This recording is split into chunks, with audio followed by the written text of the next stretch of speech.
Bien, hermanos, una vez más, la gracia, la bendición y el favor de Dios sea sobre todos.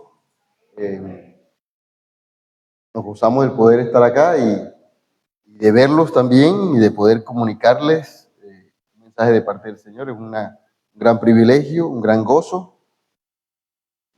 Gozo para mí, un privilegio para mí y para todos nosotros, el poder reunirnos alrededor del libro sagrado, poder abrirlo, poder leer de esta palabra.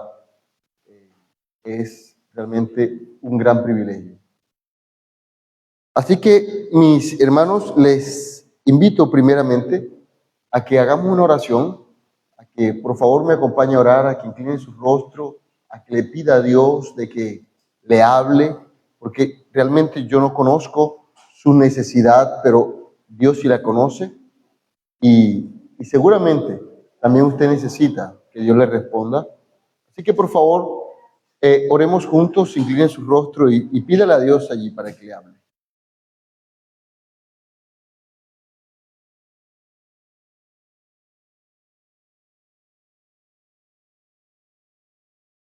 Señor nuestro,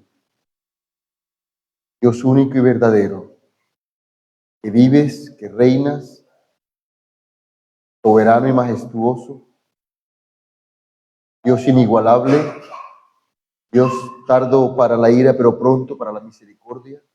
A ti acudimos, Señor, y lo hacemos a través del sacrificio hecho por tu Señor Jesucristo, pues reconocemos que nosotros no somos dignos de entrar a tu presencia, Señor, mas la obra de Cristo lo ha hecho todo por nosotros.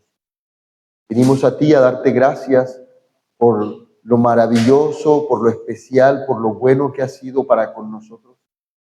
Porque lo que merecíamos, Señor, no nos los has dado, mas nos has dado lo que no merecíamos.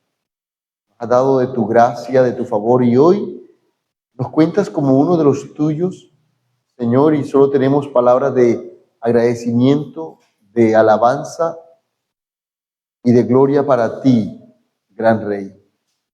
Gracias también por esta noche, por permitirnos llegar a cada uno de nosotros con bien, que venimos de lejos y los que vienen más cerca. Gracias por traernos, por el propósito que tienes para con cada uno, Señor. Gracias por ubicarnos en este lugar, por esta iglesia que tú has decidido plantar en este municipio, una iglesia sana, una iglesia bíblica. Gracias por este espacio, Señor, en donde se respeta tu palabra y se quiere enseñar con fidelidad, Señor.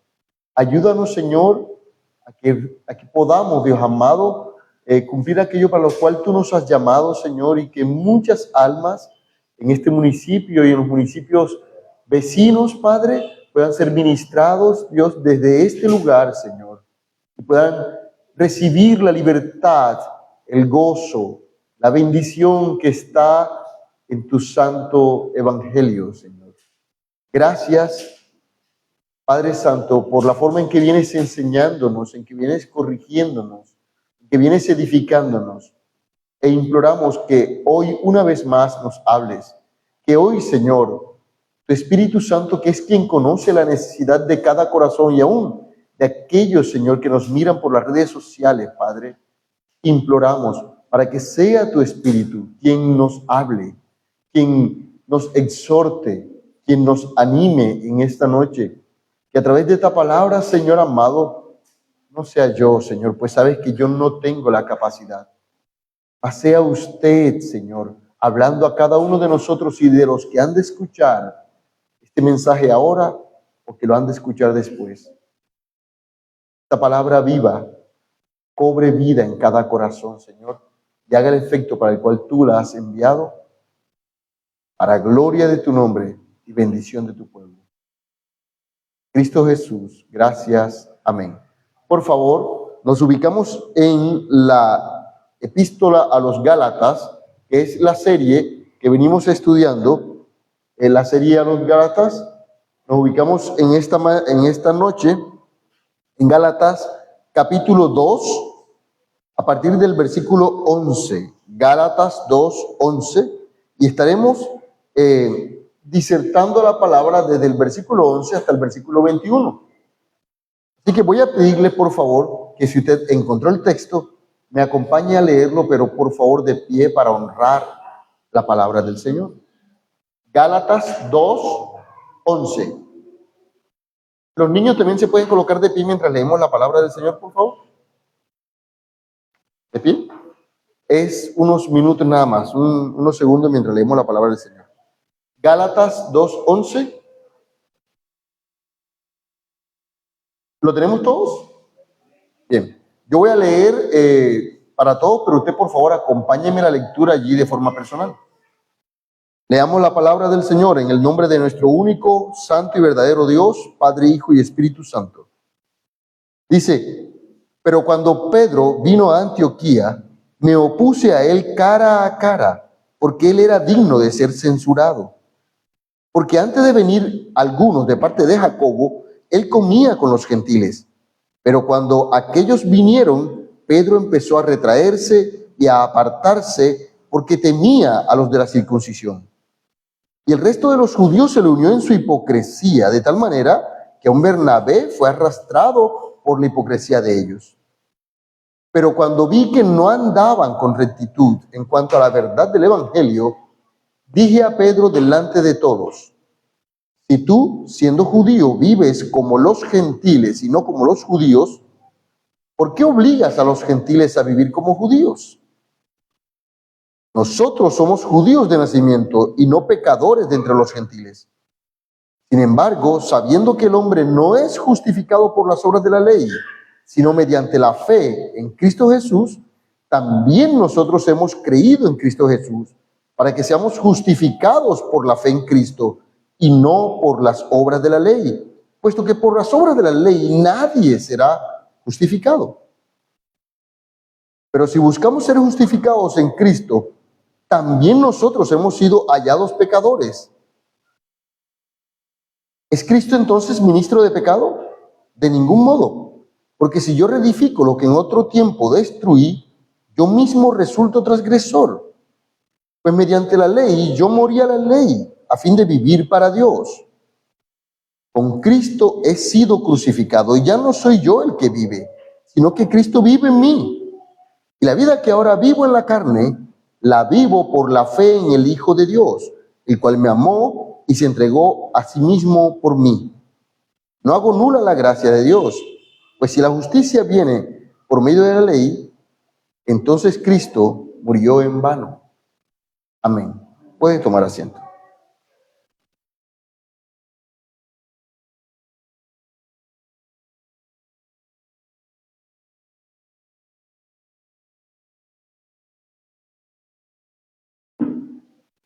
Hay un libro que, según los hermanos más estudiados, teólogos y pastores de renombre, ellos dicen que todo cristiano debería leer ese libro. Es El progreso del peregrino, de John Bunyan. Y lo cito porque hay un pasaje que me llama mucho la atención, me encanta. Ahí hablan acerca de un peregrino, un cristiano o un hombre que en la historia le pone el nombre de cristiano, se llama cristiano, es el peregrino. Y el peregrino, ¿verdad?, lleva una carga sobre sus hombros muy grande y él simplemente está buscando cómo aliviar esa carga, ¿verdad? Y es así como se encuentra con otro que se llama evangelista, y evangelista le dice que tiene que seguir por un camino. Y en ese camino encuentra toda cantidad de obstáculos, hasta un pantano, caen en pantano, el compañero que iba con él se devuelve porque no está dispuesto a seguir ese camino tan difícil. Es así como llega a otra ciudad, y cuando llega a otra ciudad, alguien le hace desviar, pero él nuevamente retorna, y el evangelista se lo encuentra y le dice: mira, sería mucho mejor si apagamos el celular. Y evangelista le dice a Cristiano, le dice: mira, el camino es este, no te vuelvas a salir. Vete por ahí y vas a encontrar una puerta y entra por esa puerta y vas a encontrar a alguien que te va a decir qué es lo que debes hacer.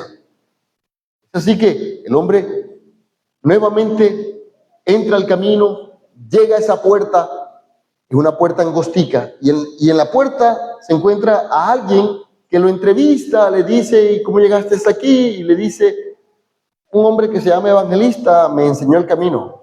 Ok, ¿y ahora qué debo hacer? Le dice, cristiano. Y el hombre le dice, bueno, vete, ahora entra, llega a aquella casa, es de un señor que se llama Integridad. Vas a ir allá y él te va a enseñar muchas cosas que vas a necesitar para caminar por este sendero. Ok, así que el hombre va con su carga y llega a esa casa, toca, le abren. ¿Quién eres? No, el señor de la puerta me dijo que viniera aquí. Ok, entra. Y cuando entra, él le dice, mira, el señor de la puerta me dijo que viniera a preguntarte a ti porque tú tienes mucho que enseñarme de cómo caminar este sendero. Y él le dice, así es, efectivamente. Entonces, lo primero que vamos a hacer, le dijo que vamos a hacer es, camina conmigo. Y lo lleva a una habitación. Y le dice, abre la puerta. Y cuando abre la puerta, esa habitación, al parecer, era una habitación desocupada. No había nadie allí. Pero al parecer no había entrado ninguna persona hacía mucho tiempo en ese lugar. Así que estaba llena de polvo y tenía muebles y tenía sillas y tenía de cuanta cosa, pero estaba llena de polvo, llena de polvo. Era una habitación que tenía quizás años deshabitada. Así que cuando abren la puerta y ven toda esa cantidad de polvo, el dueño de la casa llama a un siervo. Ven, barre por favor, límpiala. Y entra ese rapidito y coge la escoba y empieza a barrer. Y ustedes saben cuando usted empieza a barrer, así rapidito, en una habitación llena de polvo, ¿qué pasa con el polvo? Se levanta el polvo. Y entonces empieza el invitado que es cristiano empieza a estornudar y a ahogarse por el polvo. Así que el de la casa le dice al que está barriendo, detente, ya, deja que lo estás ahogando. Y saca a Cristiano de la habitación. Entonces llama a otra criada y le dice, ven, mira, busca un poco de agua, riégala en la habitación y entonces sí, barre la habitación. Y viene esta criada muy contenta, muy graciosa, riega agua en la habitación y coge la escoba y efectivamente barre todo sin problema. Así que este hombre llamado Cristiano le pregunta a el dueño de la casa, bueno, ¿y esto qué significa? Ya he visto, pero ¿y esto qué significa? Entonces el dueño de la casa le dice, mira, esa habitación es el corazón del hombre. El corazón del hombre que está lleno de polvo por el pecado que en él hay. El pecado de esa simiente pecaminosa que heredamos de Adán, pero también el pecado que voluntariamente nosotros, todos los hombres han caído. Las mentiras, las falsedades y todo eso ha hecho que su corazón esté lleno de polvo. El Señor, el criado que viste entrar primero, se llama la ley. Y él empezó a limpiar, ¿verdad? Pero levantó, fue una gran polvoreda. Y él dice, y eso pasa cuando tú con la ley intentas limpiar un corazón caído. Será imposible. Y al contrario, la ley lo que te va a enseñar es lo sucio que tú estás. La ley lo que te va a enseñar es lo imposible que es limpiarte con ella. Y entonces el visitante le dice, ¿y la criada? Ok, la criada se llama Evangelio. Y es ella la que con su dulzura, con su suavidad, con su tacto, con su amor y con su gracia llega y limpia adecuadamente hasta el más último rincón de esa habitación. Este pasaje de esa historia del progreso del peregrino habla de nosotros y habla de lo que hoy tenemos delante de nosotros acá. Un pasaje lleno de gracia, pero también un pasaje lleno de ley. Y ya sabemos, la ley por sí misma no nos puede limpiar. Necesitamos la gracia, la suavidad, el tacto, el aceite del Evangelio, el agua del Evangelio, para que el polvo realmente sea sacado de nuestros corazones. Así que vamos a entrar en el pasaje que nos corresponde en el día de hoy con la historia que les acabo de contar en mente. Y este pasaje lo he dividido para nuestro mejor entendimiento en 3 partes, ¿verdad? Y vamos a ver del versículo 11 al 14, un reproche universal, y del versículo 15 al 16, una verdad universal, y del versículo 17 al 21, un llamado universal. Iniciamos. Del versículo 11 al 14, un reproche universal. Y nos inicia el texto que tenemos delante de nosotros diciéndonos que cuando Pedro vino a Antioquía, y vamos a contextualizar un poco, ¿cómo así que Pedro viene a Antioquía? O sea, ¿y de quién nos está hablando? Pues del apóstol Pedro, ¿cierto? Lo primero que encontramos es un personaje allí, Pedro. ¿Por qué Pablo menciona el escritor de la carta, menciona aquí a Pedro? Bueno, ya lo viene mencionando. Y en el pasaje anterior, en el contexto inmediato de este pasaje, nos dice que el escritor de la carta, que se llama Pablo, había ido a Jerusalén y se había reunido con las columnas de la iglesia. Estos eran Jacobo, Pedro y Juan. Y les había expuesto el evangelio que él predicaba. Y ellos no le hicieron ninguna corrección. Al contrario, dice, Pedro y Juan le dieron la mano, la diestra, en señal de compañerismo. Le dijeron, estamos de acuerdo con todo lo que predicas. Está muy bien lo que predicas. Sigue adelante, ve a los gentiles que nosotros iremos a los judíos. Entonces, eso acababa de mencionarlo. Pero ahora resulta que dice el apóstol Pablo, que es el escritor, dice que ahora este Pedro ya no está en Jerusalén, sino que fue a Antioquía, que era la ciudad en donde él se congregaba. Él vivía en Antioquía. Y cuando Pedro llega a Antioquía, se reúne con ellos y está con la iglesia. Y la iglesia estaba compuesta de gente nacida en Judea, o sea, judíos, y gente nacida en otras naciones que le llamaban gentiles. Bien, los judíos llamaban gentiles a todos los que no eran judíos. Entonces, para los judíos nosotros somos gentiles porque somos colombianos. Entonces, en la iglesia en Antioquía habían personas nacidas en otras naciones llamadas gentiles y habían personas nacidas en Judea, en Israel, eran los judíos, pero todos ahora eran cristianos. Cuando Pedro llega allí, dice que pues se sentaba con todos, que comía junto con todos.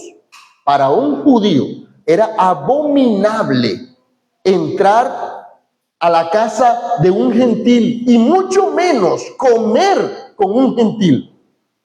Para un judío, todo el que no fuera judío era pecador porque no tenía la ley. Ellos, los judíos, tenían la ley, por tanto, ellos eran los santos, eran los escogidos, eran el pueblo de Dios. Pero para ellos, todas las demás naciones y todos los demás pueblos, ellos los llamaban pecadores. Así que ellos con un judío, con un gentil, no podían ni siquiera entrar a su casa, ni mucho menos comer con ellos. Pero ahora Pedro estaba allí inicialmente, cuando Pedro estaba solo allí con Pablo, Bernabé y con la iglesia, entraba a las casas de los gentiles, comía con ellos, compartía con ellos, como hace la iglesia. Este Pedro era el mismo Pedro que, estando en una ciudad llamada Jope, Dios le había dado una revelación tremenda. Y es que Dios puso delante de él un lienzo, y en ese lienzo habían animales de todo tipo, incluyendo reptiles. Y Dios le dice, Pedro, come de lo que te presento allí. Y Pedro le dice, de ninguna manera, porque para un judío era abominable también comer cierto tipo de alimentos, como el cerdo. Un judío no podía comerse un chicharrón para nada, ¿verdad? Y los reptiles, todo eso eran abominables. Así que Pedro dice, no, Señor, tú sabes que yo no he comido nunca nada abominable ha pasado por mi boca. Me gustaría que el niño de camiseta azul lo pasaran para otro lugar.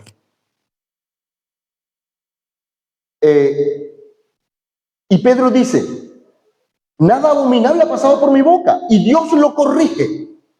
¿Y cuál es la corrección de Dios? Le dice, Pedro, no llames abominable a nada de lo que yo he creado. Y esto para enseñarle a Pedro que, número uno, podía comer de cuanta cosa porque era creación de Dios y que todo lo que Dios había hecho, nada es abominable. Así que tranquilo, puedes comerte tu chicharrón y puedes comerte todo lo que tú comes, el que no te preocupes, que nada de lo que Dios ha creado es abominable, ¿verdad? Pero también para enseñarle que aún las personas, aunque los judíos le llamaran gentiles, él no podía llamarle tampoco abominable nunca más. ¿Verdad? Y que si Dios le daba licencia para comer cualquier cosa, también le daba licencia para entrar a cualquier casa y comer con todos de cuánta cosa. Eso era lo que él lo había recibido por revelación. Es así como Pedro mismo, luego Dios le dice y lo manda a casa de Cornelio, que era un romano, y entra y les predica y el Espíritu Santo se derrama entre ellos y se convierten y hay maravillas. Y Pedro luego va a Jerusalén y les cuenta todo lo que sucedió. Y Pedro les cuenta de su revelación y dice, y Dios me dijo que podía entrar y podía comer de todo y podía también compartir con todos. Porque Dios no hace acepción de personas. Para Dios le da lo mismo si nació en San Juan o nació en Jerusalén. Dios no hace acepción de personas. Entonces, este Pedro había recibido esto del mismo Dios. Este Pedro había defendido esto ante el concilio. Hicieron un concilio, Hechos capítulo 15, y vino Pablo, y vino Bernabé, y vino Pedro, y ellos hablaron desde lo que Dios les había revelado, y todos estuvieron de acuerdo en que efectivamente no podían exigirle a los gentiles guardar la ley, de ninguna forma. Entonces pusieron algunos preceptos nada más. Pero del resto no podían exigir a los gentiles porque Dios no se lo había exigido. A donde quiero llegar es que Pedro tenía claro todo esto. Y no porque se lo habían enseñado los hombres, sino porque Dios mismo se lo había enseñado. Pero ¿qué nos dice la historia que está narrando ahora el apóstol Pablo? Que este Pedro, después de todo eso,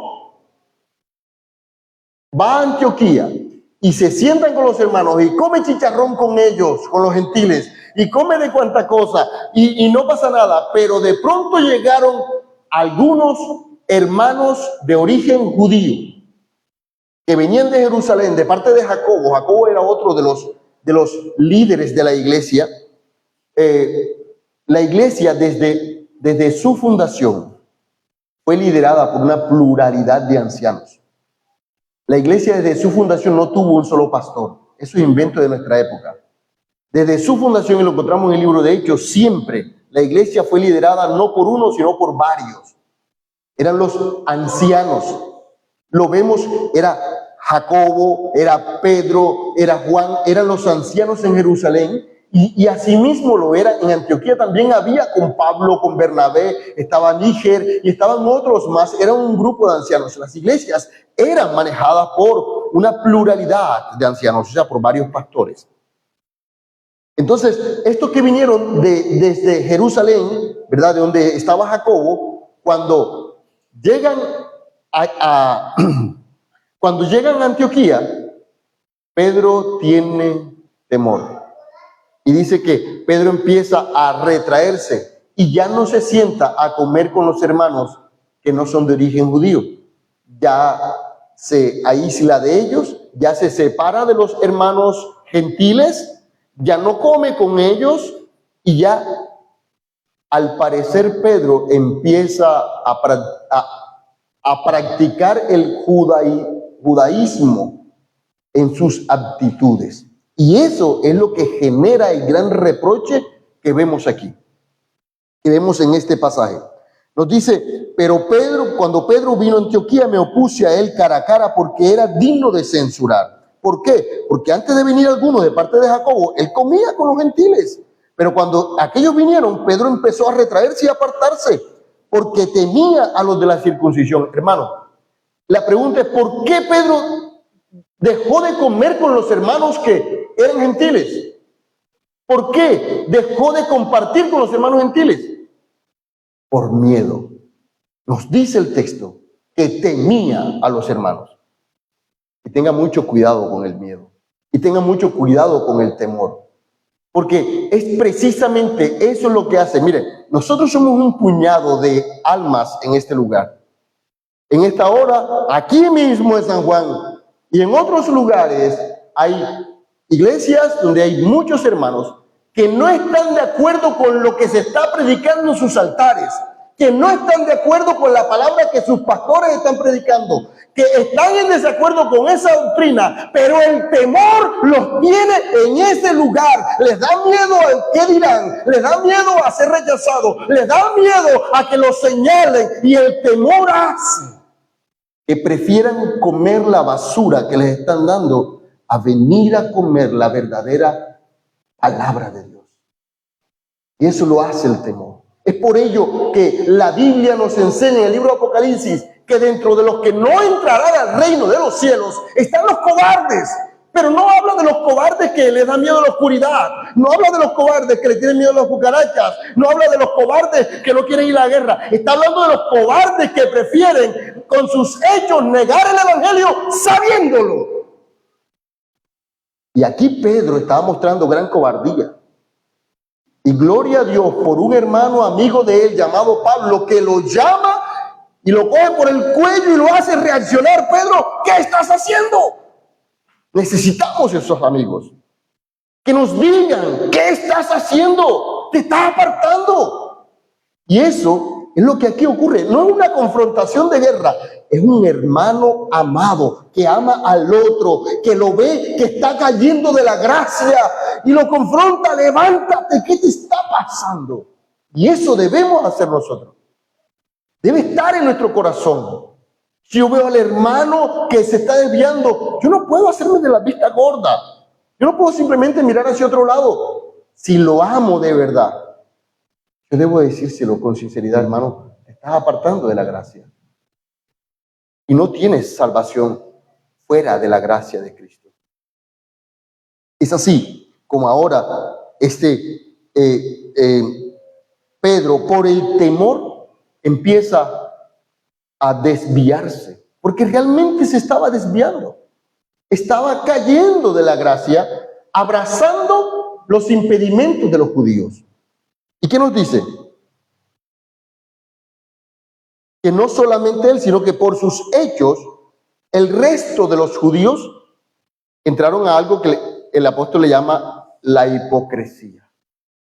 Entonces Pedro estaba actuando como hipócritamente. Y en esa hipocresía habían entrado los otros hermanos. Y no solo los otros hermanos, aún Bernabé, que era el gran compañero de Pablo en las misiones, también fue contaminado con el temor de Pedro, con las actitudes de Pedro, hermano, por las actitudes de uno. No corregido, toda una iglesia puede irse a pique. Por ello que debemos cuidarnos los unos a los otros y estar al pendiente los unos de los otros. Y rendirnos cuenta los unos a los otros para ayudarnos los unos a los otros. Uno solo, ¿verdad?, puede hacer de que todo se vaya a pique, ¿verdad? Son las moscas muertas las que hacen heder el perfume del perfumista. No estamos hablando de grandes animales que caen en el perfume. Una pequeña mosca muerta daña el perfume.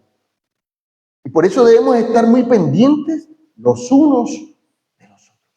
Y aquí vemos, este Pedro, ¿verdad?, ahora con temor, había arrastrado a un grupo tras él. Pero el apóstol le llama hipocresía.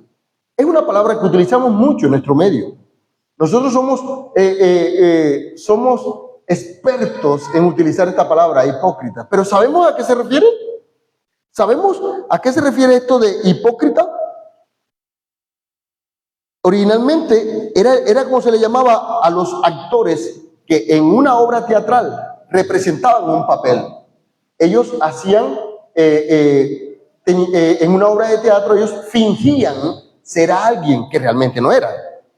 Y se les llamaba hipócritas. Es así como pasó a nuestro a nuestros tiempos la palabra hipócrita como precisamente eso, una persona que finge ser algo que no es, una persona que aparenta algo que no es, una persona que dice creer algo que no cree, que dice ser algo que no es, una persona que dice vivir algo que no vive.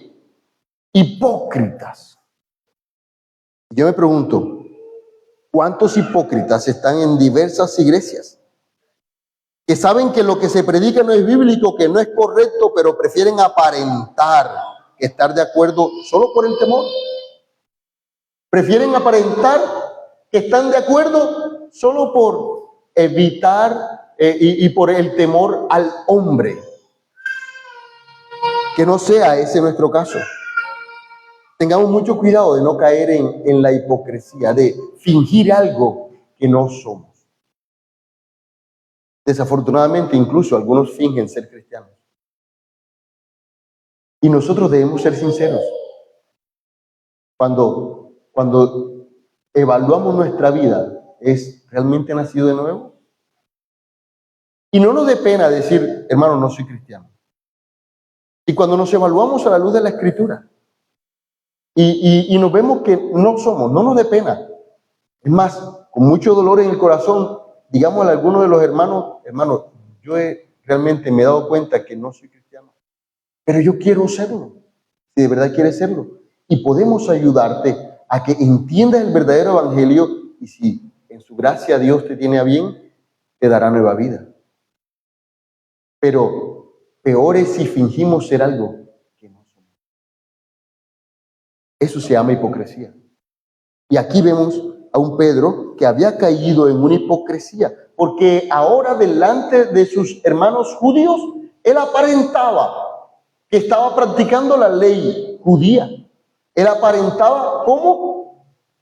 Alejándose de los gentiles, de los hermanos gentiles. Así que él vivía en apariencia algo que él en su mente y en su corazón tenía claro, porque Dios mismo se lo había revelado. Así que la reprensión de Pablo a Pedro es pertinente, es balanceada. ¿Por qué es balanceada?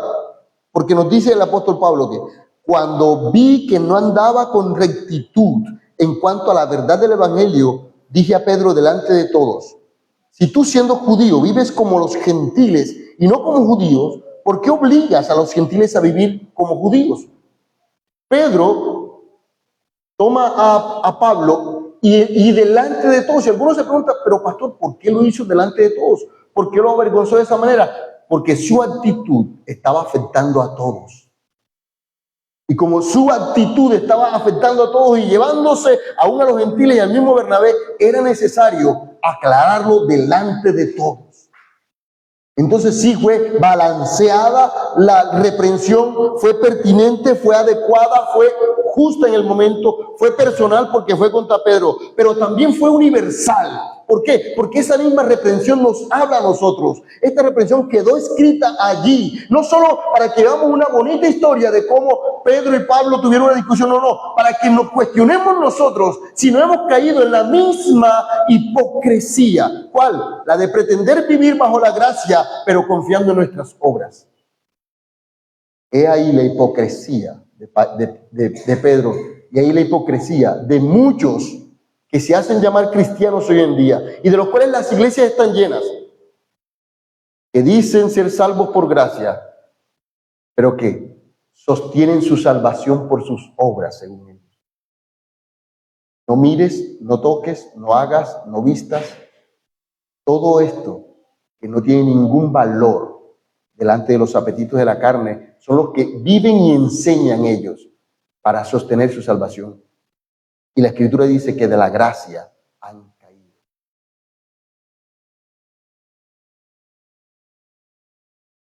Ahora, esta reprensión es universal. Y nosotros nos hemos escuchado. Y nos da dolor decirlo, pero es la verdad y tenemos que decir la verdad. Hay muchos que insisten, ok, has llegado a Cristo por gracia, sí, pero ahora tienes que diezmar. Y si no diezmas, te vas para el infierno. O sea, sostienes tu salvación por los diezmos, o por los pactos, o por las ofrendas, o por las siembras, o en otros casos, pero, ok, ahora tienes que vestirte de esta manera porque si no, te vas para el infierno. Y debes cuidar y cumplir estos requisitos porque si no, te vas para el infierno. Ok, es decir, tú entras por gracia, pero sostienes la salvación por tus obras. No hay nada más alejado de la verdad bíblica. Es lo que Pablo le está diciendo aquí a Pedro, ¿verdad? Que no andaban conforme a la verdad del Evangelio. Y el punto siguiente que Pablo esboza aquí es lo que se conoce como el corazón del Evangelio. Es el punto 2. La verdad universal. Versículo 15. Pablo dice, nosotros somos judíos de nacimiento y no pecadores, como los judíos le llamaban a los gentiles, y no pecadores de entre los gentiles. Sin embargo, sabiendo que el hombre no es justificado por las obras de la ley, sino mediante la fe en Cristo Jesús, también nosotros hemos creído en Jesús, para que seamos justificados por la fe en Cristo y no por las obras de la ley, puesto que por las obras de la ley nadie será.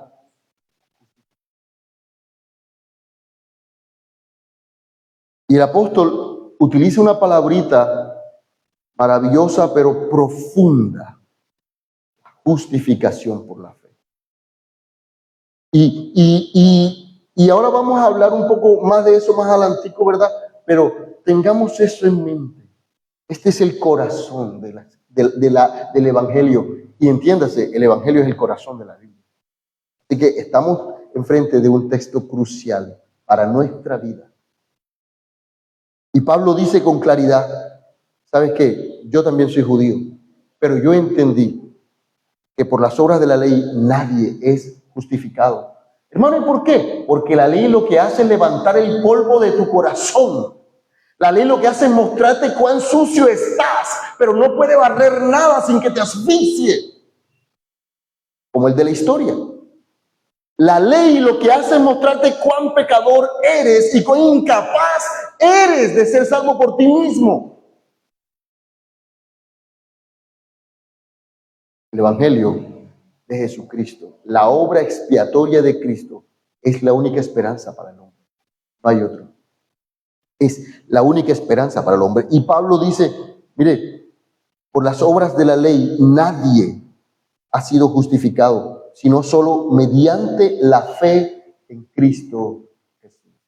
Este es uno de los pasajes que transformó la mente y el corazón de uno de los más grandes reformadores en la historia, llamado Martín Lutero. Martín Lutero era un monje católico, era un sacerdote católico.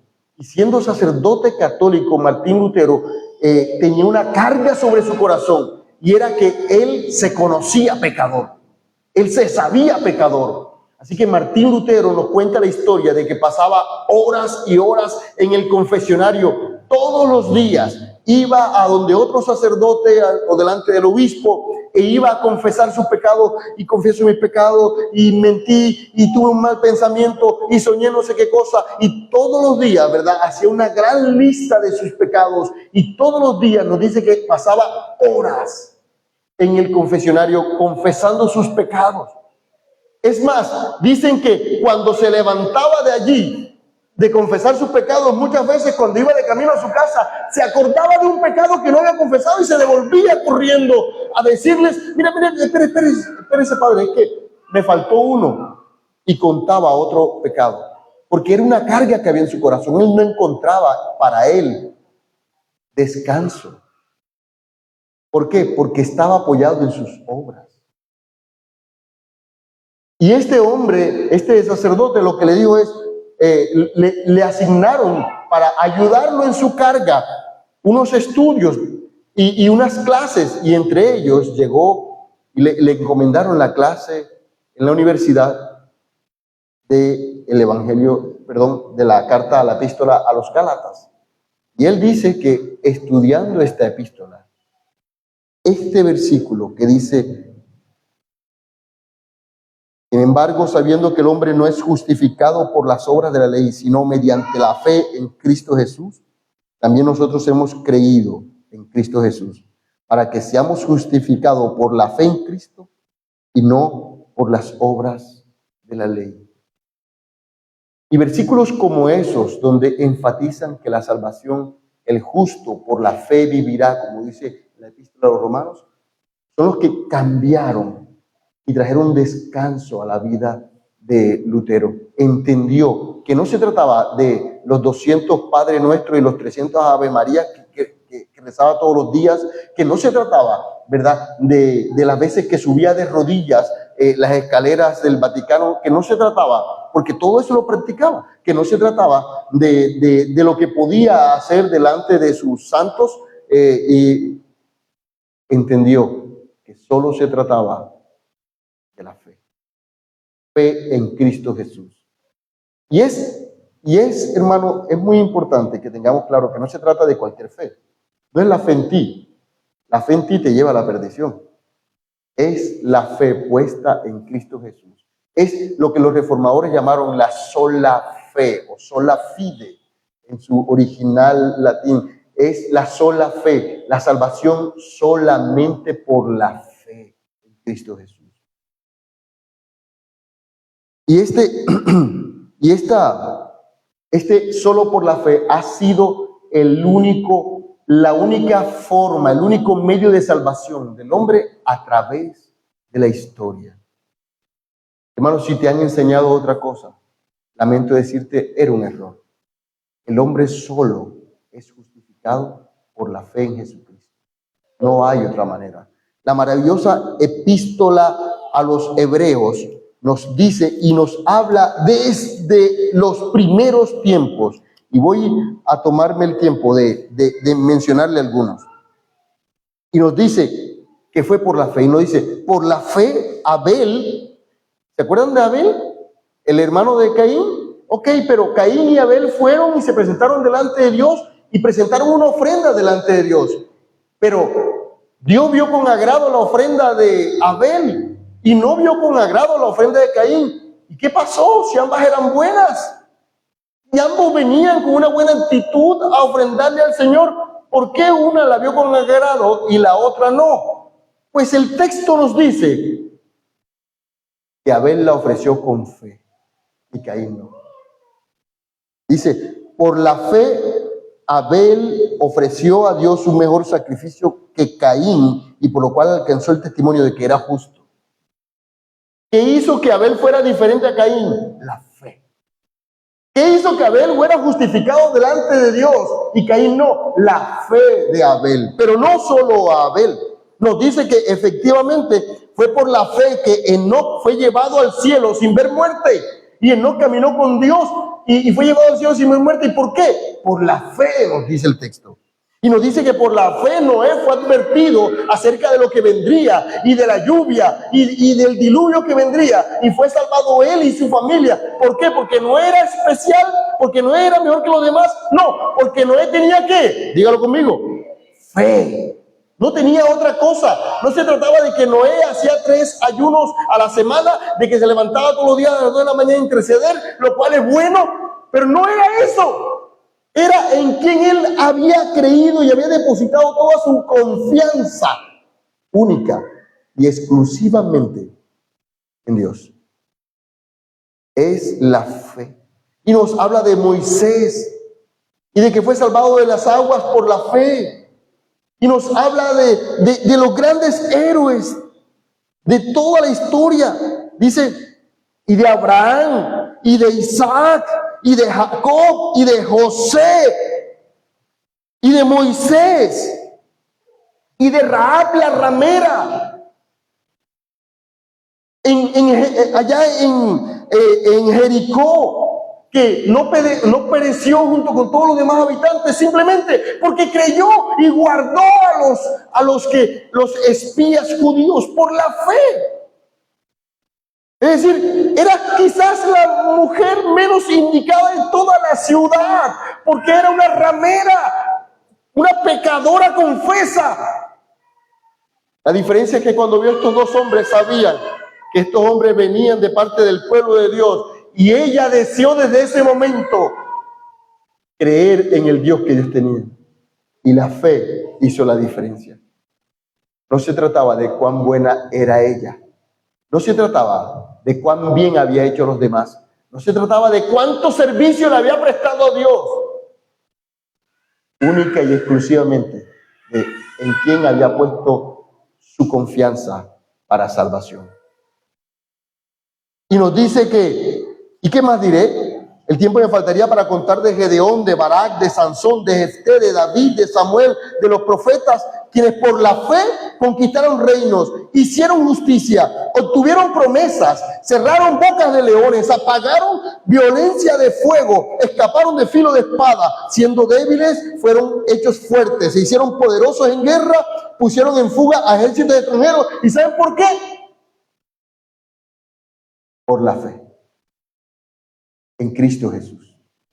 Y ellos solo veían una sombra, una silueta en el futuro, alguien que había de venir y que no sabían cómo, ni de qué manera, ni en qué tiempo. Pero ellos, como Job, en medio de su enfermedad y al borde de la muerte, dice: yo sé que mi Redentor vive y aún del polvo me habrá de levantar. Él no lo había visto, él no sabía cómo era, pero él sabía que en el futuro vendría uno que lo levantaría aún del mismo polvo.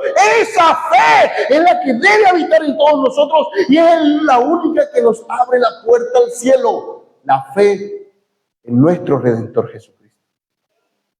No se trata de las obras de la ley. Más adelante, en el libro que estamos estudiando, es Gálatas, el escritor bíblico nos va a enseñar de que efectivamente, si tenemos la fe salvadora en nosotros, eso se va a ver a través de unas obras, a través de unos frutos. Se va a notar, pero son frutos que brotarán cuando la semilla de la fe ha sido sembrada.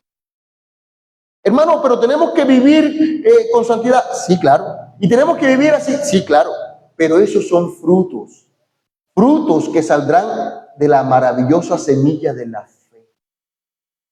No es algo impuesto, es algo que tiene que salir natural de todos nosotros. Lo que tú tienes es agarrarte en fe de Cristo solamente. Esa es una verdad universal. No hay ningún otro método, no hay ninguna otra manera. Siempre ha sido por fe. Algunos se podía preguntar, pero pastor, ¿y cómo se salvaban en el Antiguo Testamento por los corderos? No, por la fe. ¿Y cómo se salvaban allá los indígenas? Por la fe. Sí se salvaban. ¿Y cómo se salvaban nosotros? No hay otra manera. La Biblia nos habla de tapa a tapa que la única manera de entrar al reino de los cielos es creyendo en Cristo Jesús. Es decir, una fe puesta en Cristo Jesús. Solamente, valga la aclaración, una fe puesta en Cristo Jesús solamente. Y que cada vez que le añadamos algo a la salvación que es en Cristo, de la fe y de la gracia estamos cayendo. Número 3, un llamado universal. Y vamos a leer versículo 17. Dice: pero si buscamos ser justificados en Cristo, dice el apóstol, también nosotros hemos sido hallados pecadores. ¿Es Cristo entonces ministro de pecado? De ningún modo. Porque si yo reedifico lo que en otro tiempo destruí, yo mismo resulto transgresor. Pues mediante la ley, yo morí a la ley a fin de vivir para Cristo. Ahora, en el mismo regaño del apóstol Pablo a Pedro, lo está regañando. Ya le mencionó el corazón del evangelio y de que la justificación solamente es por la fe. Y Pablo ahora entra a decir: ok, pero Pedro, voy a parafrasearlo. Él está diciendo algo así, pónganme atención. Él está diciendo algo así: pero Pedro, mira, si los judíos tuvieran razón, si estos hermanos que vienen de Judea tuvieran razón, y resulta que nosotros, por estar siguiendo a Jesús, hemos caído en pecado, entonces Cristo es un patrocinador del pecado. Es lo que está diciendo. Le está diciendo a Pedro: Pedro, entonces Cristo, el Cristo al que seguimos, es un ministro de pecado, es un patrocinador del pecado y nos está infundiendo más pecado. Y tú sabes, Pedro, que eso es imposible, que de ninguna manera nuestro Cristo es ministro de pecado. Él está justificando a Pedro de ninguna manera, no es así. Y luego le dice a Pedro, mira, porque si yo reedifico lo que en otro tiempo destruí, yo mismo resulto transgresor. Y yo vuelvo, él está diciendo, Pedro, nosotros salimos de allá. Nosotros fuimos judíos practicantes, pero Cristo mismo, ¿verdad?, nos enseñó la verdad. Y la verdad es que solamente por la fe en Él somos justificados. Y eso nos hizo destruir toda la doctrina que nosotros traíamos del judaísmo.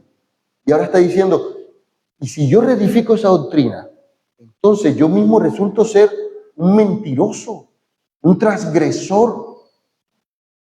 Pero lo mejor está por venir. Y dice, pues mediante la ley, yo morí a la ley a fin de vivir para Cristo. Con Cristo he sido crucificado. ¿Cuántas veces hemos utilizado esa frase? Con Cristo hemos sido crucificados, ya no vivo yo, sino Cristo vive en mí. Pero lo que el apóstol nos está diciendo es, ¿cómo es eso de que por la ley moría la ley? Nos está diciendo algo así como que ustedes saben que la ley exige la muerte para ser salvo. Y dice, la paga del pecado es la muerte. La ley nos dice que sin derramamiento de sangre no hay remisión de pecado. Y cuando habla de derramamiento de sangre, no quiere decir de que te hiciste una cortadita y no, derramar, sino hay un derramamiento de toda la sangre en ese organismo, no hay remisión de pecado. A eso se refería la ley. Sin derramamiento de sangre no hay remisión de pecado. O más bien, la paga del pecado es la muerte. Solo la muerte puede saldar esa deuda que tú y yo tenemos con el pecado. Solo la muerte. Muy bien, pues en Cristo, los que creemos en Él, su muerte nos ha sido imputada a nosotros. Cuando ponemos nuestra fe en Él, hemos sido unidos a Él. Somos uno solo, Él y nosotros. Mire qué cosa bonita. Ahora somos uno solo, Él y nosotros. Y su muerte nos ha sido imputada a nosotros. Y con Él entonces hemos sido crucificados. Cuando Él fue crucificado, cuando yo pongo mi fe en Él, cuando Él fue crucificado, yo estaba allí dentro de Él. Por tanto, su muerte es mi muerte. Pero no solo eso. También nos dice la Escritura, nos dice el apóstol, que si su muerte es mi muerte, que si por su muerte yo soy justificado y ahora yo estoy crucificado juntamente con Cristo, también ocurre lo contrario, que su vida, que mi vida ahora no es mía, que mi vida ahora es de Él. Si morí con Cristo, ahora debo vivir para Cristo. Si realmente la muerte de Cristo es mi muerte, ahora mi vida es su vida. Y ya no vivo para mí, sino vivo para aquel que me ha salvado. Y yo veo caras aquí que me miran extraño, pero la pregunta es, ¿estás viviendo para ti? Y he ahí el punto de si soy un verdadero cristiano. Y de verdad soy un discípulo de Cristo. Y es, si su muerte ha sido mi muerte, ahora mi vida será para Él. Porque ya no vivo yo. Y no vivo yo porque yo morí en la cruz con Él. Y Él me hizo resucitar en nueva vida, como dice esta iglesia. Me hizo resucitar en nueva vida. Pero no para mí. Una vida para Él. Una vida para su gloria. Una vida para adorarle. Una vida para seguirle. Una vida para servirle. Nos unimos a Él en su muerte para a través de esa misma unión tengamos vida en Él. Por tanto, así como la muerte no era la nuestra, la vida que ahora tenemos tampoco es la nuestra, le pertenece a Cristo. Y concluimos. Si es como los judíos dicen, entonces la muerte de Cristo es en vano. Dice, hermanos, no hago nula la gracia de Dios, porque si la justicia viene por medio de la ley, entonces Cristo murió en vano. Si la muerte de Cristo no es suficiente para mi salvación, para mi justificación y para tu justificación, entonces Cristo murió en vano. Así que la próxima vez que alguien se acerque a decirte, hermano, tú eres salvo, sí, pero ahora tienes que hacer esto, y espérate ahí. Yo soy salvo por Cristo. Y eso es suficiente. No tengo nada que añadir porque aún mis obras son sucias delante de Él. Hermano, pero tú tienes que tener una vida diferente. Sí, son los frutos que Él irá colocando en mi vida, de acuerdo a cómo vaya creciendo. Son los frutos de la gracia que vamos a ver aquí en Gálatas. Los frutos del Espíritu que ahora vive en nosotros. Pero su justificación, pero mi justificación es única y solamente por Cristo Jesús. La fe y solo la fe en Cristo es la única alternativa de salvación. Si tu apoyo está en las obras, si tu apoyo está en tu santidad o en tu capacidad de vivir conforme a las leyes y reglamentos que tu congregación ha establecido como requisito de salvación, déjame decirte que has anulado la gracia y has hecho ineficaz la muerte de Cristo. La salvación, como bien pudieron resumir los reformados, allá en la Edad Media, la salvación es solo por gracia. La salvación es solo por la fe. La salvación es solamente por la fe, solamente en Cristo. Por la fe sola en Cristo. Y la salvación es solo para la gloria de Dios. Nadie más. Por tanto, no es por obra para que nadie se gloríe. Solo es para la gloria de Dios. Amén. Hermanos, y así como ocurre en la historia de Bunyan, hermanos, que el Evangelio entre a la habitación de nuestro corazón y riegue el agua de vida en cada rincón. Entonces la fe ayude a que tú seas limpio verdaderamente. Las obras en las que te apoyas solo levantarán aún más el polvo. Solo la fe en Cristo Jesús. Solo el verdadero evangelio traerá verdadera limpieza a tu vida. Confía en Cristo. Solo en Cristo para tu salvación. Oremos. Maravilloso Dios. Hoy nos regocijamos en el regalo que ha sido tu Hijo Jesús para nosotros. Nos regocijamos, Señor, en esta justificación, en esta salvación que solo por la fe en Cristo Jesús ha sido posible en nuestra vida. Porque bien tú sabes, Señor, que lejos de nosotros, Señor, estaría el poder entrar a tu reino si no fuera por la obra de Cristo Jesús. Gracias. Y gracias por tu palabra. Y gracias por la forma en que nos hablas, en que nos corriges y enseñas. Gracias, Señor. Dios amado, por esa obra tan maravillosa que sigues haciendo en cada uno de los que aquí nos encontramos. Pero imploramos para que esta palabra predicada llegue también a muchas otras personas, Señor, que con valor, que sin miedo salgan de aquellos lugares de muerte y puedan venir a la vida que solamente en ti podemos hallar. Ayúdales a escapar. Señor, que tu palabra les redarguya, Señor, y puedan, Dios amado, encontrar el valor, Padre, para decir no más a ese evangelio de muerte que les ha sido enseñado y recibir el evangelio de vida que tú nos enseñas. Gracias por tu fidelidad y por tu amor, por tu palabra y por la bendición de tenerte en nuestra vida. Señor, que tu obra siga adelante en medio de los tiempos y nos ayudes a ser fiel a ti, a pesar, Dios, de las persecuciones, a pesar, Señor, de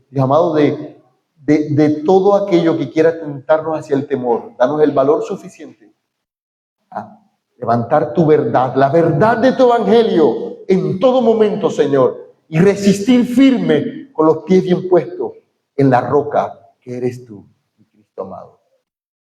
Gracias, Dios bendito, a ti y solo a ti ha de ser la gloria. Cristo Jesús. Amén. Dios les bendiga, mis hermanos, el hermano coordinador.